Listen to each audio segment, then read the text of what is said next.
ये विमान 115 डिग्रीज तक झुक चुका था। पायलट जहाज को नियंत्रित करने की जद्दोजहद कर रहे थे। शीर्षक केन्या एयरवेज फ्लाइट 507, एक दुखद कहानी 4 मई 2007 की शाम से शुरू होती है।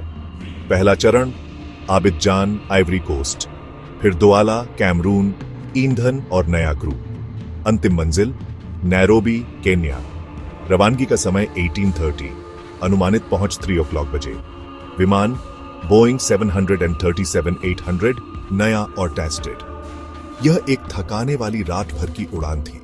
क्रू ने सामान्य रूप से उड़ान शुरू की। तकनीकी खराबी का कोई संकेत नहीं था। ईंधन भरा गया, यात्री सवार हुए। बाहर अंधेरा और तूफानी मौसम था, पर यह कारण नहीं था। समस्या तकनीकी नहीं, फिर भी नियंत्रण में संकट। घटना का सारांश और क्रोनोलॉजी महत्वपूर्ण है। विमान ने 115 डिग्रीज तक रोल किया। खतरनाक कोण। कप्तान 52 साल, केन्याई, 16 वर्ष अनुभव।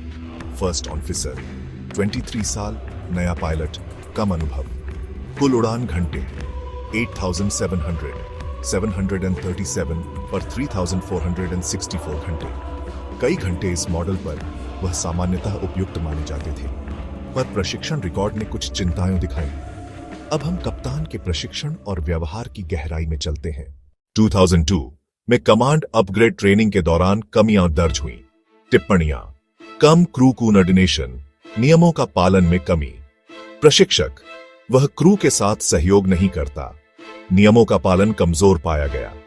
कॉकपिट निगरानी और स्थिति का सही आकलन कम था। केन्या एयरवेज ने प्रशिक्षण देकर सुधार की कोशिश की। प्रारंभिक चेक फेल, फिर दोबारा पास, तथापि समस्याएं बनी रहीं। 2006 में एक सिम्युलेटर टेस्ट खराब रहा। उसे चेतावनी दी गई। एयरलाइन ने कहा कि उसकी कार्य क्षमता पर नजर रखी जाएगी। कुछ सहकर्मी कहते थे, वह अच्छा इंसान है, बस रवैया सख्त। कौशल ठीक, पर आत्ममुग्धता और अहंकार नकारात्मक प्रभाव। मेरे अनुभव में जब पायलट आत्मनिरीक्षण नहीं करता, सुधार मुश्किल होता है। यदि आप मानते हैं आप कभी गलत नहीं, तो सुधार बंद हो जाता है। आखिरी सिम्युलेटर चेक बिना समस्या के पास हुआ। इसी के आधार पर उसे उड़ान की अनुमति दे दी गई। मानव कारक, सहयोग, निगरानी और फीडबैक लूप महत्वपूर्ण है। एक छोटी कमी भी विमान संचालन में घातक परिणाम दे सकती है। अब फर्स्ट ऑफिसर के प्रशिक्षण और अनुभव की बात करें। फर्स्ट ऑफिसर बहुत कम अनुभव, कई अनुपयुक्त परीक्षाएं फेल। अगले भाग में हम फर्स्ट ऑफिसर और अंतिम विश्लेषण करेंगे। फर्स्ट ऑफिसर 23 साल का था।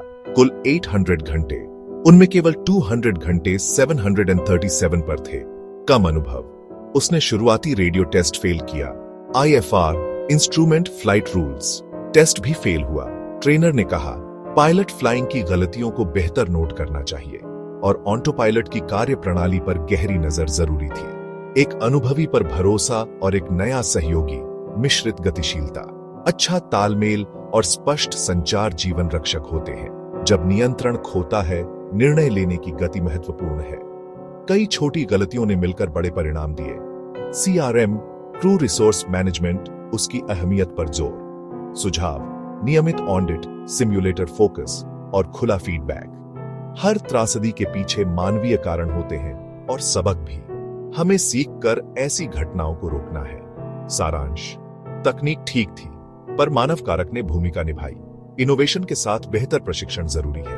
यदि आपको यह रिपोर्ट उपयोगी लगी, सब्सक्राइब और कमेंट करें। स्रोत: विमानन रिपोर्ट्स और सार्वजनिक जांचें। यात्राएं सुरक्षित हो, यही हमारी प्राथमिकता होनी चाहिए।